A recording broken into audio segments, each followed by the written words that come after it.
problemas técnicos. Esto no van a ser presentaciones, sino una charla acerca del tema de la mesa, que es la salud del futuro y el futuro de la salud. Están muy entremezcladas ambas. Bueno, me presento. Mi nombre es Nora Bart, soy periodista científica. Y el señor que está aquí a mi lado, mucha presentación no necesita. El doctor Ginés González García,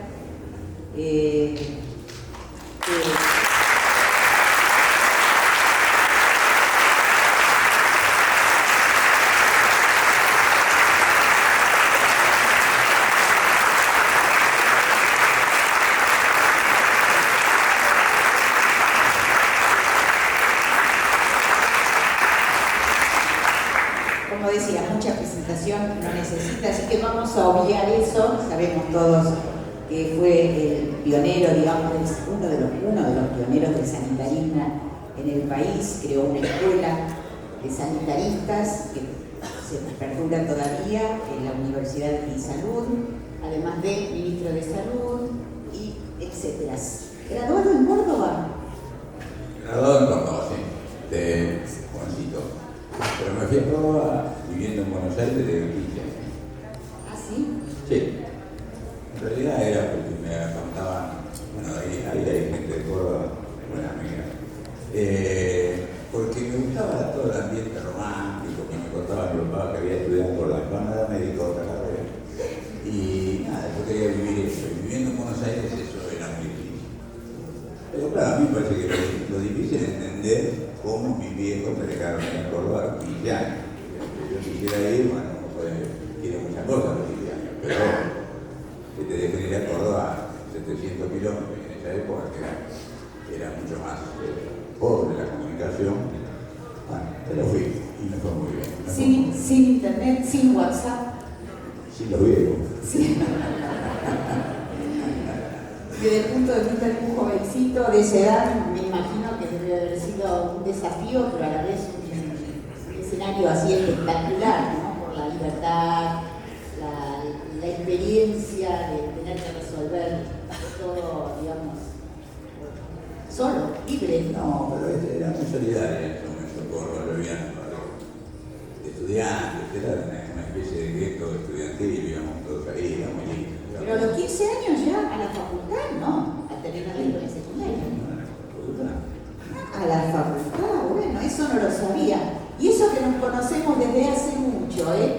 Yo era jovencita y estaba empezando a trabajar en periodismo científico y ya recurrí al doctor Ginés González García para que me orientara y para hablar sobre temas no soy de tan salud. grande, sino que no soy tan pobre. Ahí está claro.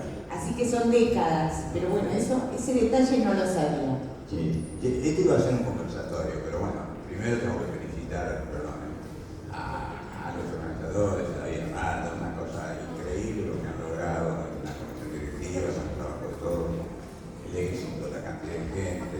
Entonces lo difícil que es hoy hacer cosas como esta, y bueno, no dejo de elogiar a la comisión directiva y a todos los organizadores, porque acá para hacer esto tan grande han sido mucho más que la comisión directiva, supongo, ¿no, Armando?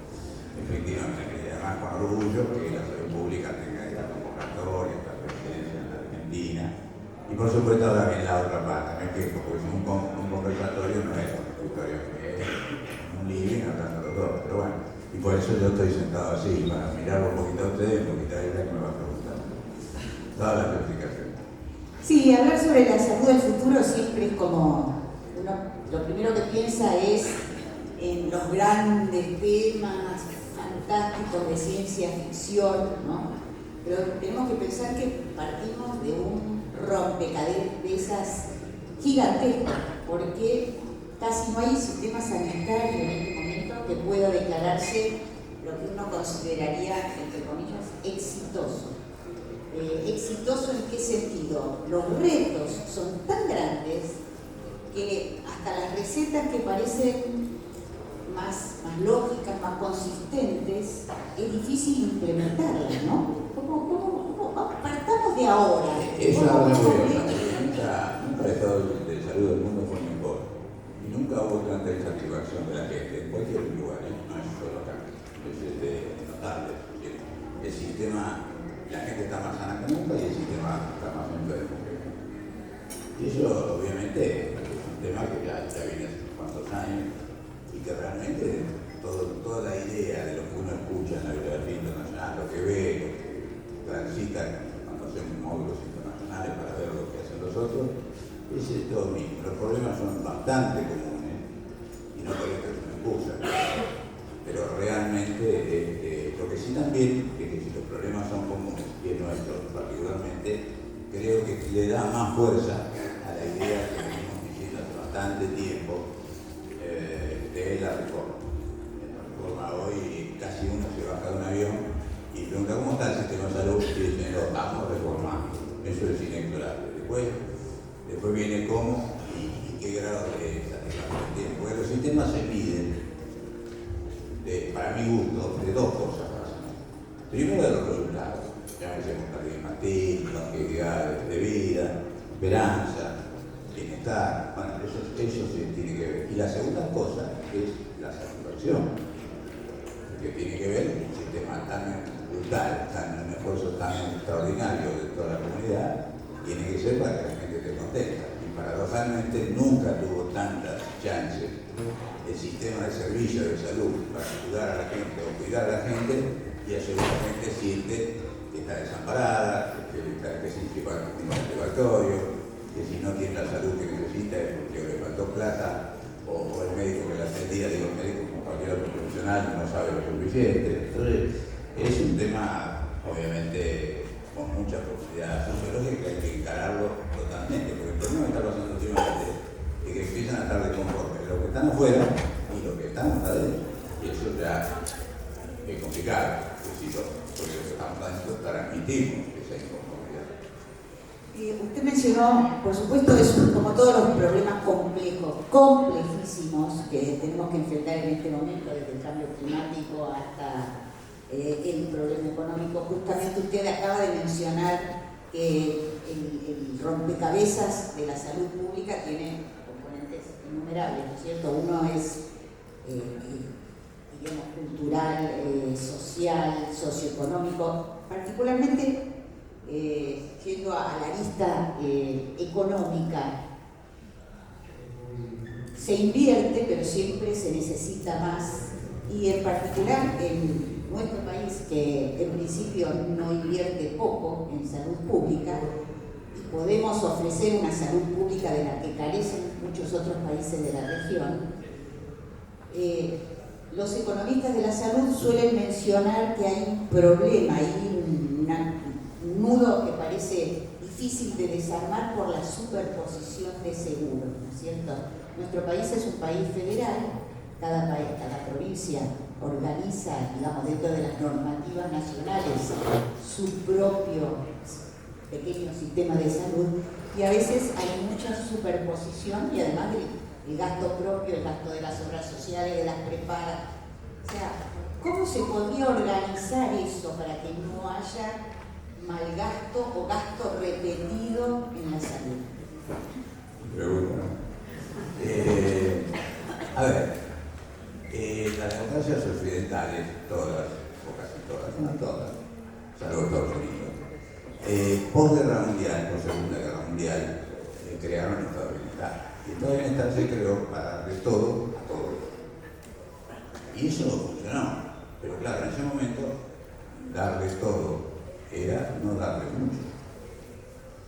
Y no darles mucho significaba menos oferta, menos hospitales y sobre todo menos tecnología y menos medicamentos. Si miramos lo que pasaba en esa época, la salud mundial se llevaba 3 puntos del PBI del mundo. ¿Sí? Hoy se lleva 11 puntos del PBI del mundo, y de esa torta, lo que más crece es la salud. O sea, de la torta general del PBI, lo que más crece es la salud. O sea, tiene un crecimiento muy, muy fuerte. Entonces, en realidad, esto es un problema, por eso digo, las democracias occidentales, porque están mirando cómo reducir este avance, y sobre todo la parte fiscal. Porque lo están, a mi modo de ver, equivocando, nos estamos equivocando en dos cosas. La primera, en mirar tanto lo que necesitamos en financiación y pedir más, y no agarrar el otro lado, el costo. Es decir, bueno, ¿por qué vale tanto algo? Por sobre todo me estoy hablando de algunos medicamentos que son disparates, ¿no? Vale, el dinero te cuesta, escucho bien lo que decís, $1 billón de dólares. Yo ni sé cuánto es eso, creo que ninguno. Pero 2 millones ya tenemos acá y de ahí para abajo. Entonces, el impacto tecnológico que en otras disciplinas favorece para disminuir los costos, en la salud lo expande. Con lo cual, no es poco el problema que tenemos. Y en realidad, yo creo honestamente que, por un lado, obviamente mejorar el sistema. Mejorar el sistema es fácil decirlo, pero no es tan fácil hacerlo. En general, que tengamos varios sistemas no es lo mejor, pero tampoco ningún país del mundo tiene un sistema puro. Todos tienen un pedazo de cada uno. Esto es cierto, esto es así. Lo que pasa es que a veces es más hegemónico uno que otro. Por eso, obviamente, la integración de los sistemas es, para mí, el primer desafío de una reforma. En realidad, el primer desafío es construir consenso. En ese sentido, la construcción de un consenso entre todos los actores que están absolutamente de confort, que todos los días se quedan, es necesario, porque si no, no podemos seguir con esta inercia de seguir diciendo qué mal que estamos, uy, qué peor que nos fuimos, etcétera, etcétera, y resulta que no hacemos bien. Yo digo la verdad, que yo no quería ser ministro de Salud, ya había sido muchas veces, estaba diputado de Salud, quería que fuera más grande, mejor en salud. Y la verdad que entré con la ilusión y con el equipo, Armando fue uno de ellos, de cambiar, hacer más rápido el sistema. De la misma manera que en materia de gestión habíamos hecho unas cuantas políticas dirigidas a esa cuestión. Ahora hacer ya más a fondo la construcción del consenso, porque también el sistema estaba muy mal, estaba muy desvalorizada la salud pública, el ministerio no estaba, no había profesionalidad en el manejo en general. Entonces, bueno, dijimos, vamos a recomponer. Yo me acuerdo que le decíamos en el gabinete, yo decía, le vamos a devolver al gobierno un ministerio y al Estado una política. Y bueno, pasó digo esto porque pasó lo que pasó y naturalmente todos los recursos, todo el pensamiento y toda la acción se viró hacia la pandemia, ¿no? Pero eso tiene una ventaja. La pandemia nos enseñó que juntos podemos actuar mejor, porque la integración público-privado que hubo en la pandemia era siempre una de las grandes dificultades a pensar, y realmente lo hicimos y lo hicimos bien.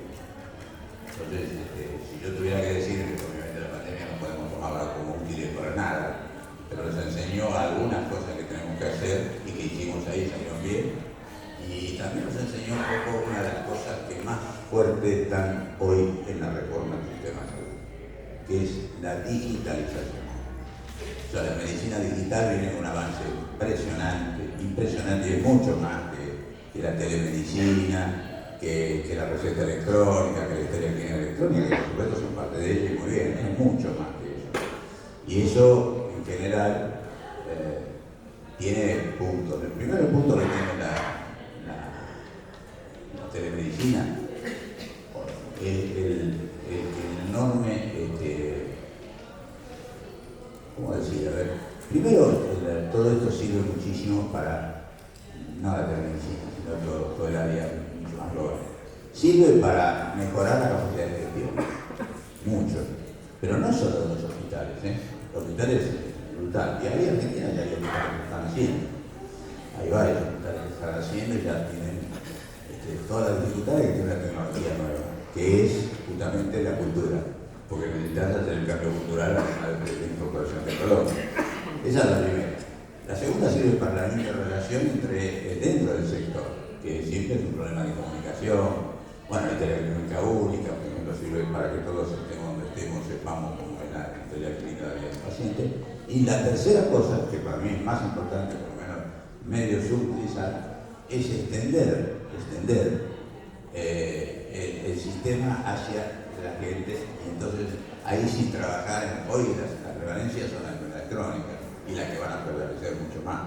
¿Por qué? Porque el envejecimiento es inexorable, porque Argentina tiene cada vez menos nacimiento y tiene cada vez más longevo. Eso podría decirse que es una cosa buena, por supuesto. El grupo que más crece en la Argentina, en términos porcentuales, es el de 95 y más años. Y cada año les dicen, por supuesto no depende de la salud, eso, depende de otras condiciones que tienen que ver con los determinantes, con los hábitos, con un montón de cosas que ustedes lo saben. Pero claro, eso implica que el sistema se tiene que adecuar mucho a esa nueva realidad. De la misma manera, y no quiero meter a ninguno que esté en la maternidad, pero bueno, tuvimos de 750.000 nacimientos que teníamos hace 5 años, el año pasado tuvimos 500.000, perdimos un tercio. Eso es un cambio demográfico impresionante.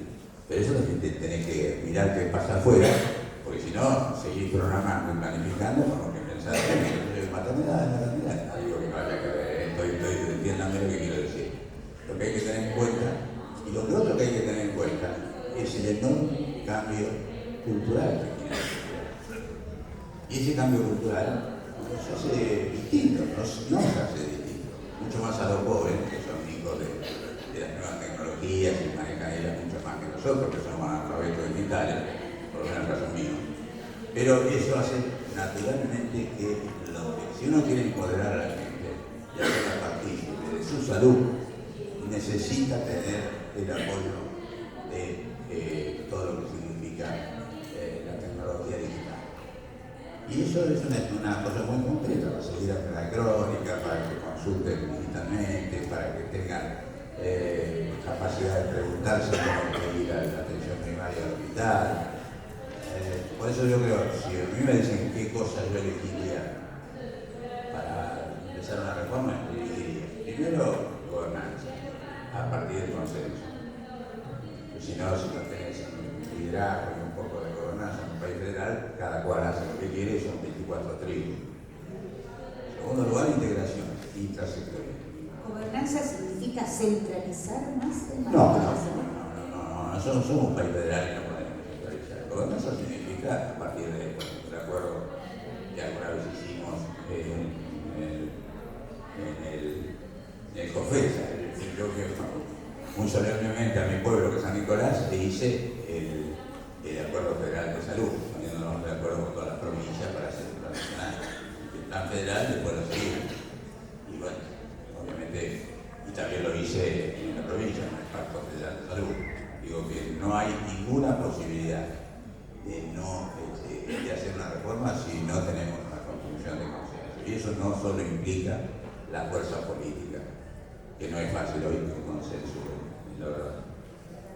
Pero creo que pero también el consenso de los protagonistas y la legitimación social de que es necesario, no se va a vivir. Todo eso, naturalmente, se expone. Y después, bueno, entrar con más fuerza con la digitalización, es decir, unos soportes para la reforma. Después, bueno, si yo menos o no las obras sociales, bueno, se puede hacer, se está haciendo, a la velocidad que ya se debería hacer, si la intercambiabilidad de información está con telemática única y electrónica, hay avance.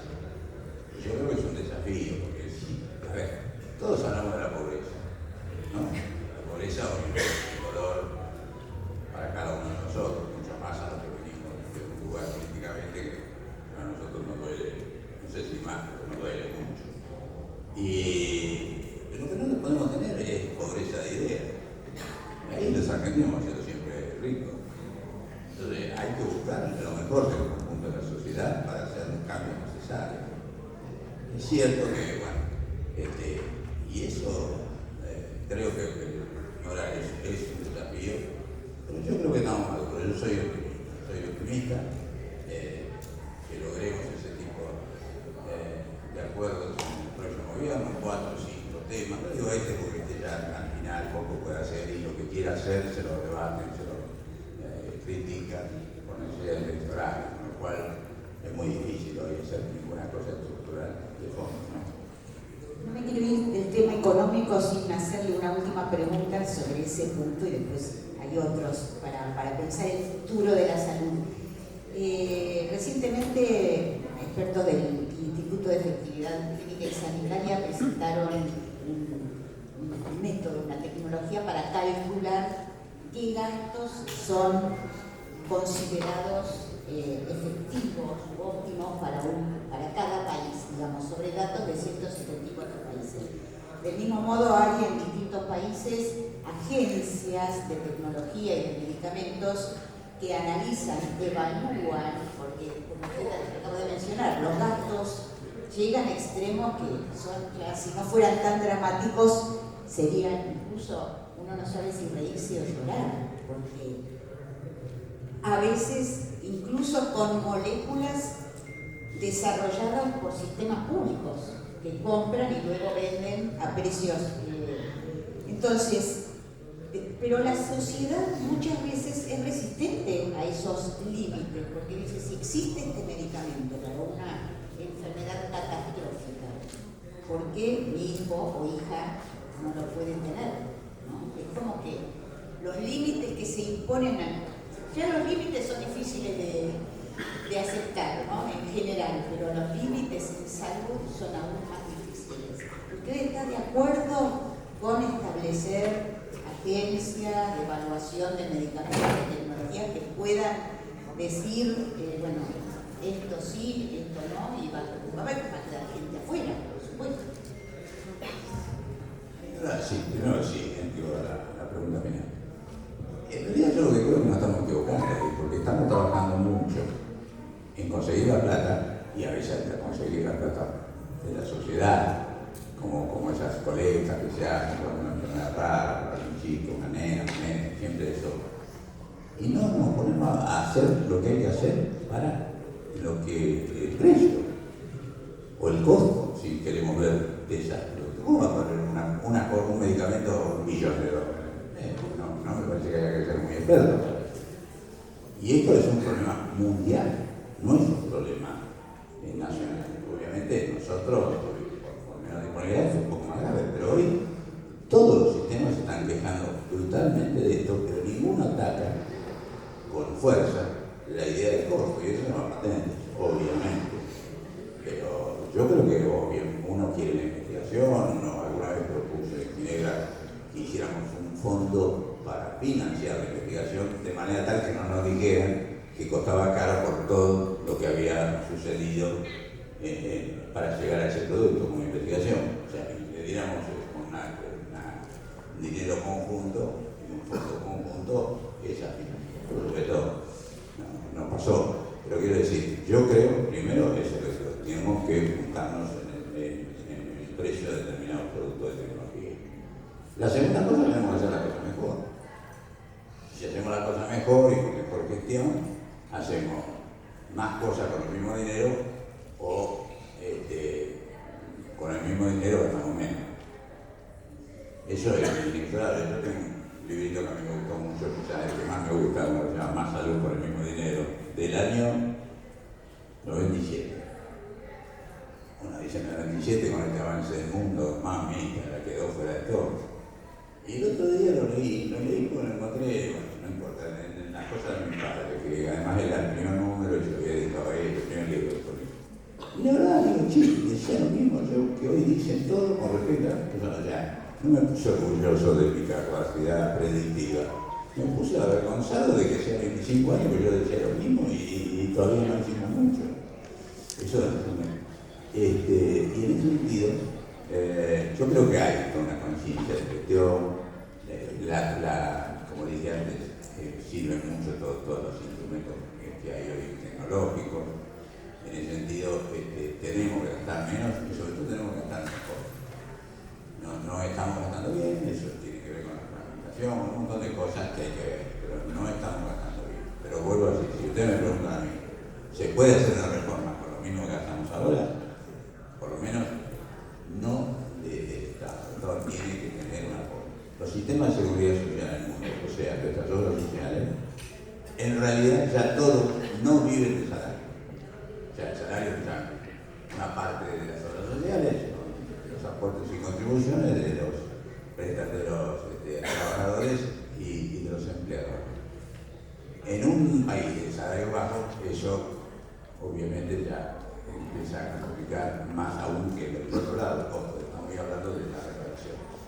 Pero los países, por ejemplo, como Francia, o Alemania también con los mutuales, o Holanda también con los mutuales, ya están poniendo plata del Estado. No los pueden mantener con el aporte solo. Francia con el 40% de su seguro social del Estado, es decir, aporte fiscal.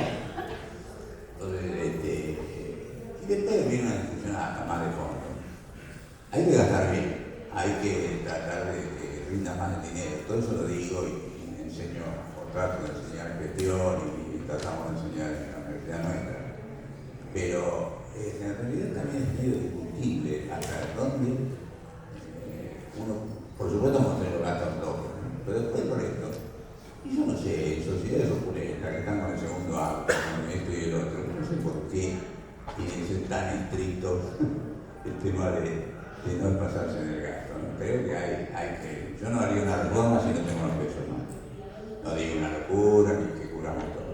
En cuanto a lo que me dice usted del estudio, no lo conozco, pero una vez un economista hace muchos años, Víctor Fuchs, me dijo, saber los gastos de una sociedad con respecto a la necesidad es un abismo insondable, lo cual no quiere decir que cualquier aporte técnico no sea bueno, porque por supuesto hay factores.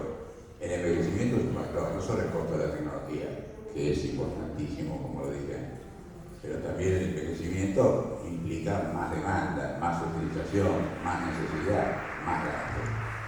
Y eso realmente está pasando en todos lados. En todos lados está pasando esto. Y fíjense las crisis que tienen los países hoy, son, cuando dije antes, del estado de bienestar. Son cosas que salieron del estado de bienestar, cosas políticas. Una es, obviamente, la protección social. Miren en Francia el lío que hay por 2 años de prórroga de la jubilación. Miren en España los líos que hay con la atención primaria. Hace 4 o 5 semanas una manifestación de 500.000 personas en Madrid un domingo. Y en el Reino Unido, que nunca hubo ningún problema, las enfermeras están todas de huelga. Es decir, hay un lío. ¿Por qué hay un lío? Porque al expandirse tanto el gasto en tecnología, no es neutro respecto al interno del gasto en salud. Se va hacia reducir el costo de la mano de obra.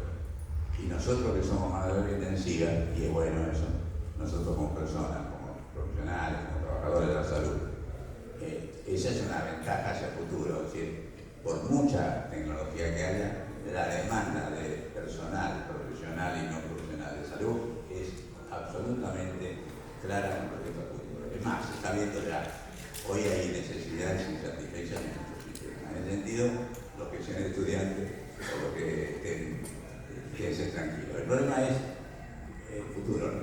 El problema es que se están reduciendo los ingresos en relación a que tener que pagar el costo tecnológico. O sea que la tecnología, si uno la mira así, para muchos no es una ventaja, es casi una desventaja.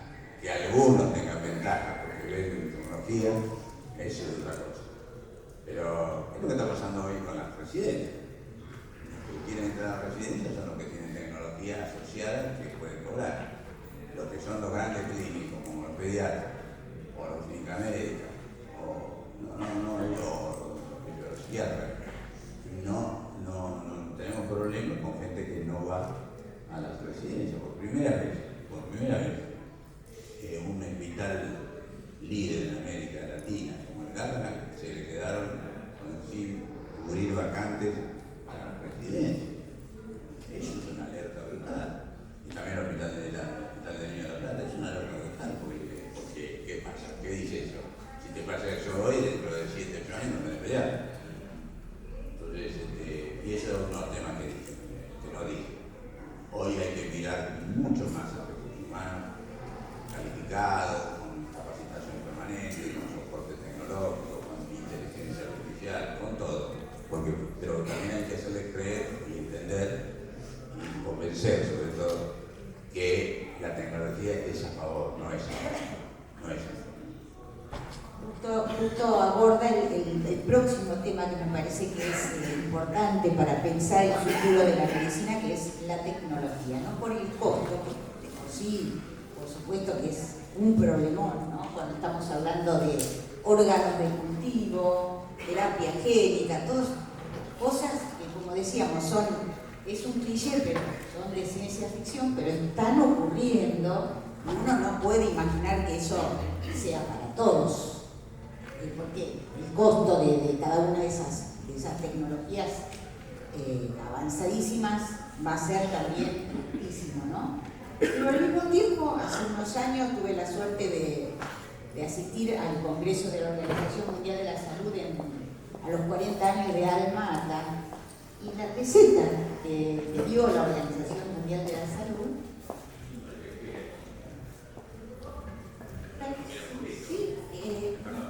no, creo que no estuvo. Bueno, no lo vi yo por lo menos. Pero no me acuerdo exacto, pero había otro ministro. Ah, no, sí, entonces no fui. Había otro ministro. No, pero yo era embajador. Yo era embajador, fui de China ahora, viaje internacional. No, este fue hace 4 o 5 años. Ah, no, yo estaba. No, en Kazajstán. Fue una Sí. reunión en Kazajstán.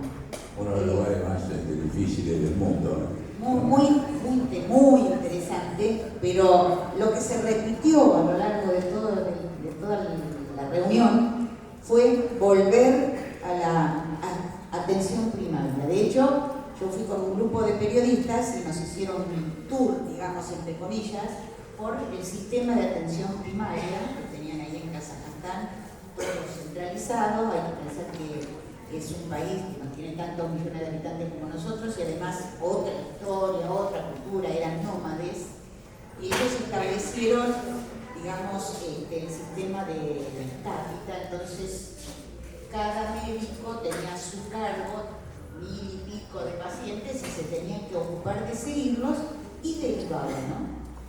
Pero digo, es como que para el futuro vamos a volver a las recetas del pasado, porque lentamente la medicina se fue despegando del modelo de médico de familia y ahora se ve como la solución, entre comillas, o el mejor recurso para encarar una atención de salud mejor, más igualitaria y no tan costosa.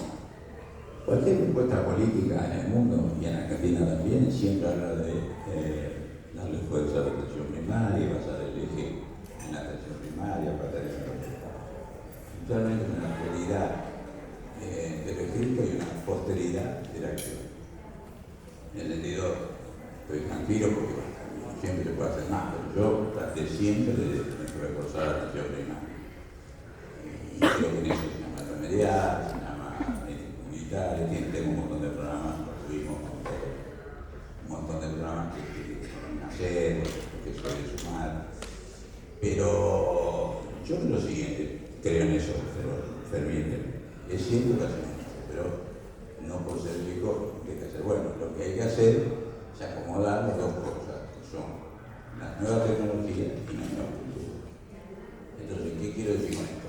La relación entre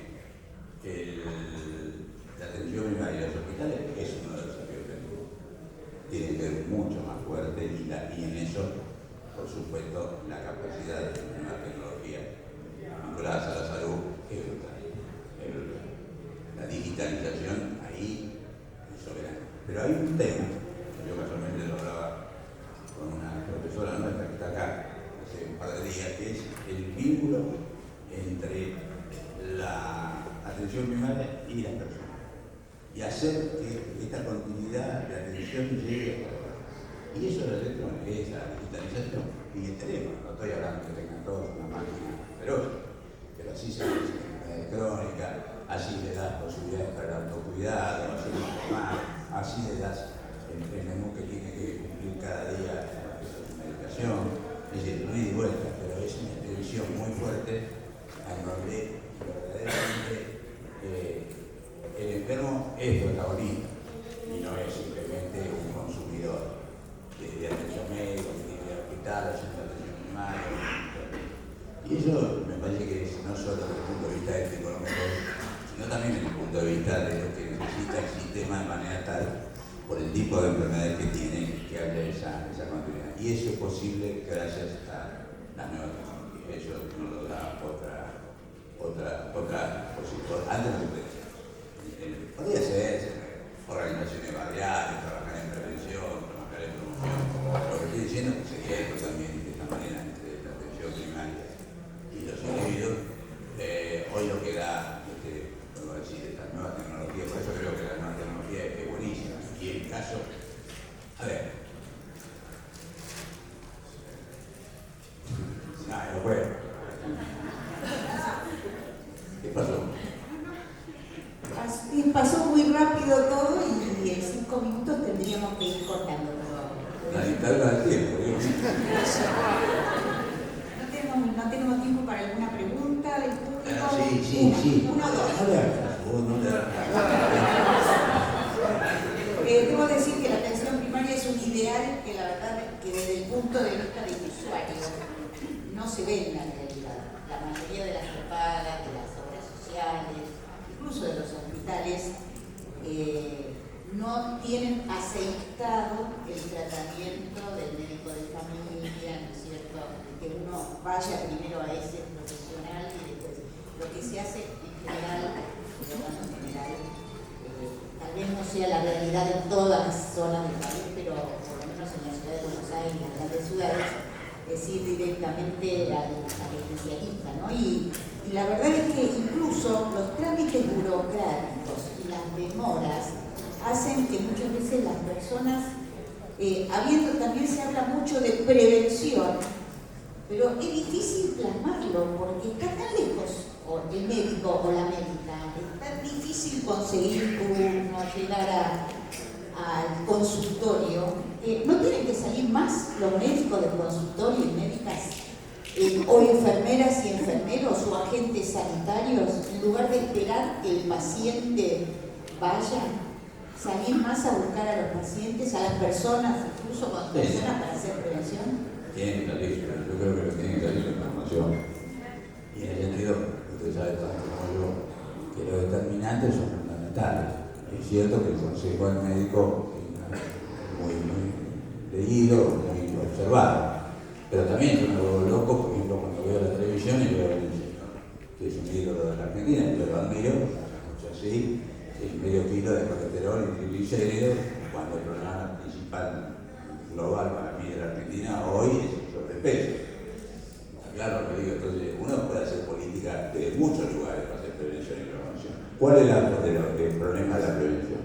Todo el mundo hablamos, qué bueno que la prevención, que la promoción de la salud, pero el problema de la prevención es que no da votos ni negocios. Y además ni siquiera las personas lo valoran. ¿Por qué? Porque nadie valora lo que no sucede. Entonces, claro, es difícil, ¿no es cierto? Y las prioridades suena más fuerte un medicamento que falta en un hospital que una política de prevención del hábito de fumar. Eso yo digo una cosa de ese tipo, ¿no es cierto? Que ha desaparecido entre paréntesis de la parte pública, ¿no? Entonces quiero decir, yo no soy un fanático de la prevención y la promoción, pero también ahí tiene que haber mucho más participación. Yo creo que el desafío, como está en la sociedad y por eso debe haber el cambio cultural, es que la gente participe de su salud. La salud es de uno, no es ni de los médicos ni de los hospitales, es de uno. Y como tal, tenemos que aprender a cuidarla y por supuesto que necesitamos algo, requerir a quien lo tiene. Podríamos seguir charlando muchas horas, pero tenemos tiempo para una o dos preguntas. ¿Hay micrófono? Primero, un gusto verte, Inés, y verte muy bien. Yo tengo una pregunta para hacer de primera reflexión. La pregunta es si este sistema fragmentado que nosotros tenemos, fragmentado y o segmentado, ¿es un problema en sí o el problema es la falta de integración de estos subsistemas? Porque Canadá tiene muchísimos subsistemas, tal vez más que nosotros. Francia lo tiene, España, el Reino Unido, pero los tienen asociados, articulados e integrados con una fuerte red. Y la segunda es una reflexión, si vos no creés que la próxima crisis del sistema sanitario va a ser la falta del talento humano o el recurso humano. Yo creo que sí, la integración es absolutamente necesaria. necesarias, mucho más cuando el problema en Argentina es que el propio los subsistemas primero ninguno le saca mucha ventaja al otro, primer punto. Segundo, dentro de cada sistema hay esa falta. Si vos agarras el sistema público, tiene una falta, el sistema de datos tiene una falta de interconexión. En esto, por eso dije, la historia clínica única que estamos tratando de hacer, o que está tratando de hacer el país, que en realidad es un motivo de integración impresionante. Por eso dije, no hay que tenerle miedo a la tecnología. No me acuerdo cuál era la segunda. La próxima ley. Y hoy estamos complicados, por eso le dije, en otra profesión no está pasando, yo lo hablo. Pero es cierto, médicos y enfermeras es un clásico histórico. Y bueno, lo que hay que hacer es política pública de eso, ¿no? Nosotros en Salud hacemos una política fuerte de formación de enfermeras, por ejemplo, y de algunas personas que nos parecen útiles. Pero creo que sí, hay una necesidad de capital humano. O sea, salud somos personas que atendemos personas. Si no tener a la persona que atiende a la persona, no existe. Y entonces, ese dato que fue reciente, de lo que dije de los residentes, es una muestra. Y también hay una contrapolítica de la provincia de Buenos Aires que salió inmediatamente, que no sé si era suficiente, pero muy buena. Reaccionó el Estado rápidamente con distintas medidas tratando de mejorar el número y, por supuesto, la calidad de lo que se forma. Y ese es el gran desafío. Y además nunca, nada, ninguna tecnología va a reemplazarnos a nosotros. Eso también es claro, ¿no? Y además en un país, que tiene la pobreza que tiene, no puede dejar que la salud no sea una prioridad. ¿Por qué? Porque salud es el mejor distribuidor social que tiene el Estado. Junto con educación primaria son los mejores.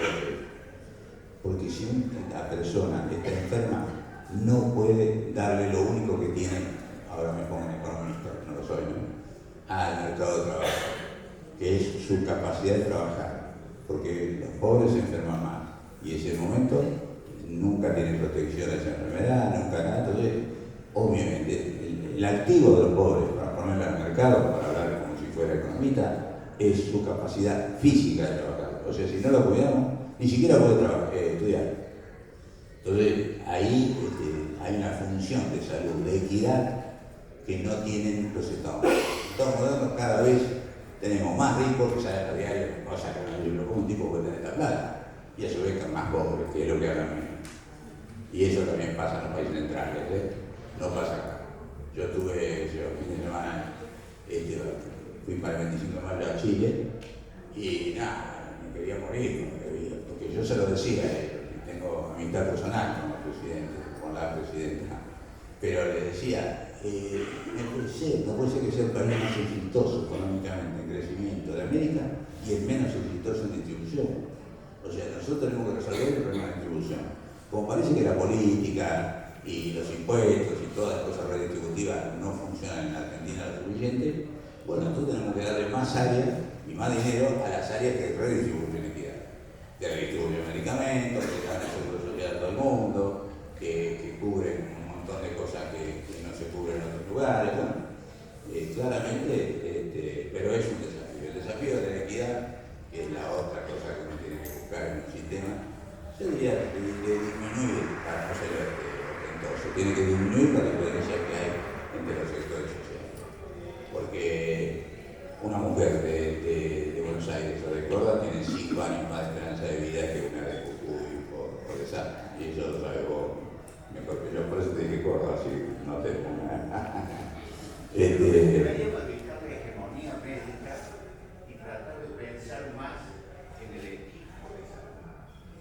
Por ejemplo, nadie puede dudar el rol fundamental que cumplen las otras disciplinas. Sí, claro. Por ejemplo, enfermería y todas las otras disciplinas que en el equipo de salud cumplen un rol fundamental y en el enfoque de la estrategia de la atención primaria de la salud muchas veces resuelven cerca del 80% de la problemática. Por eso es preocupante lo de pediatría o clínica médica, pero me parece que el equipo de salud, hay que pensar en el equipo de salud y no en lo hegemónico de los médicos. Totalmente de acuerdo. Me contesto eso, rapidito. Sí, es cierto, pero hay, por ejemplo, la pandemia se vio muy fuerte también de kinesiología, no solo. Y ahora se ve de salud mental como consecuencia de la pandemia. Eso claramente, y no tener política de recursos humanos es un suicidio. Y él tendrá que tener mucho más fuerte que tenemos y tiene que ser en combinación con las universidades. Si no, solo no lo puedes hacer. Tiene que hacerlo con las universidades. Las universidades no pueden formar lo que se le ocurre o es un buen negocio o es una buena demanda. Tienen que formar lo que es la necesidad del país. La necesidad del país la tiene que decir un conjunto de cosas que reúnan los ministerios públicos. Y eso tiene que decir, queremos énfasis en enfermería, énfasis en kinesiología, énfasis en pediatras, y la universidad tiene que adecuarse a eso. En serio, y además que hay que hacer una cosa global, porque nadie va a obligar a nadie a estudiar una carrera que no le gusta, mucho más que una carrera de servicio que necesita siempre vocación, como son las carreras nuestras.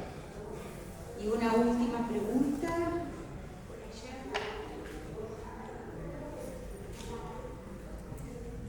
Ahí va el micrófono.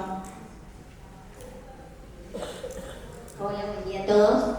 Mi nombre es Carolina Jurado, soy de la Fundación Red de Enfermeros Comunitarios, la presidenta.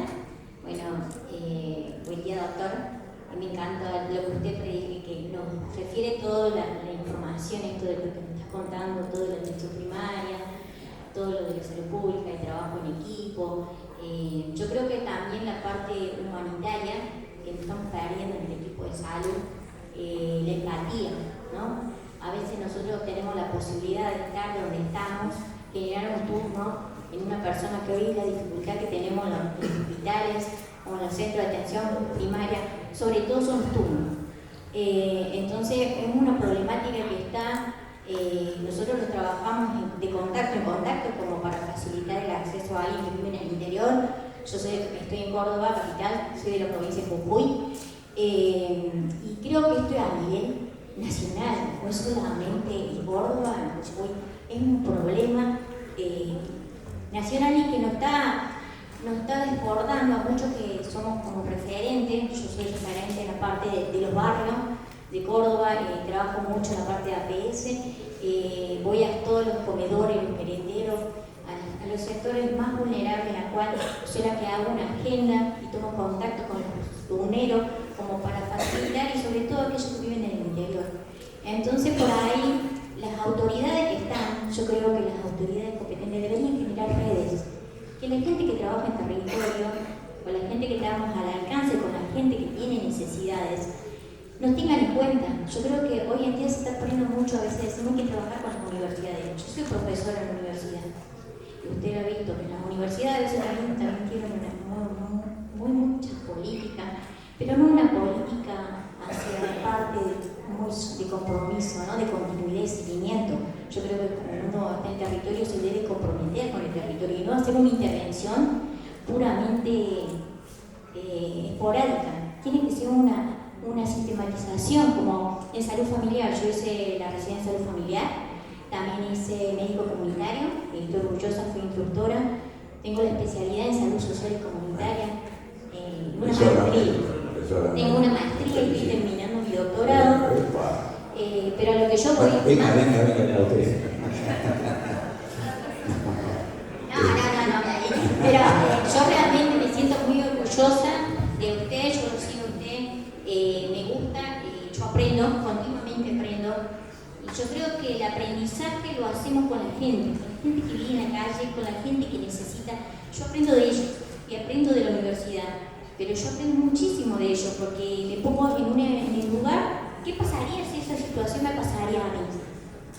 No tengo dinero, digamos, para un trasplante, no tengo acceso para determinadas situaciones. Perdón, pero estamos acá sobre el final y nos están pidiendo la sala. Bien, bueno, mil disculpas, pero lo que quería aportar es eso. ¿Qué piensa usted sobre el tema del problema de las agendas, los turnos, al acceso y a la equidad de cada persona a tener la posibilidad de tener una atención en salud? Muchas gracias. Yo creo que hay que enseñar, por ejemplo, a los que trabajamos en salud, psicología, hay que enseñar comunicación, y hay que enseñar también empatía. Son tres cosas que se han perdido mucho y eso es malo para hacer los resultados. Bueno, les agradecemos muchísimo.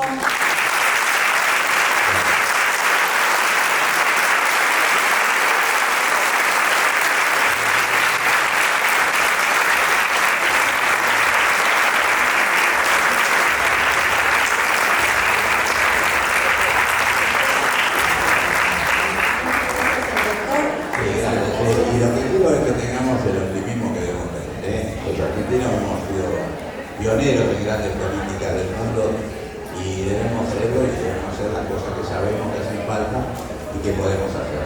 Gracias a todas y a todos.